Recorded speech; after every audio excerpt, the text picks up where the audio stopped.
તો આજે આવી ગયા છે આપણે મજૂરી ગામ, જ્યાં દેવતણકી બાપા અને લીલબાઈની ખૂબ જ ઐતિહાસિક મહત્વ ધરાવતી જગ્યા આવેલી છે, જ્યાં રામજી મંદિર અને બીજા રામાપીર અને વિશ્વકર્માજીના ઉપરાંત બીજા પણ અનેક નાના મોટા મંદિરો આવેલા છે. અને અહીંયા મિત્રો રહેવા જમવા સાથેની સુંદર મજાની કોઈ પણ વ્યક્તિ આવે તો તે અહીં રોકાઈ શકે છે.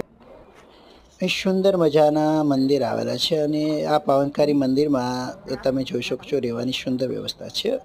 અને મિત્રો આ ઐતિહાસિક મહત્વ ધરાવતી જગ્યા છે. અહીં દેવતણકી બાપા અને જ્યારે દેવાયત પંડિતનો રથનો ધરો તૂટી જાય છે અને ઉબેડ નદીને સામે કાંઠે રથ રાખી અને તેઓ ધરો સાંધવા માટે આવે છે. ભગતની અમાસ હોવાથી તે ના પાડે છે અને દેવાયત પંડિતની વિનંતી સાંભળી અને તેઓ ધરો સાંધવા તૈયાર થઈ જાય છે અને પછી પોતે ધરો ગરમ કરે છે અને પોતાના પગ પર ધરો સાંધે છે. તો આ ભગતની વિનંતી સાંભળી ભગવાન પણ પ્રસન્ન થાય છે. તો મિત્રો આ ઐતિહાસિક જગ્યાના તમે પણ જરૂરથી દર્શન કરવા માટે આવજો. ધન્યવાદ.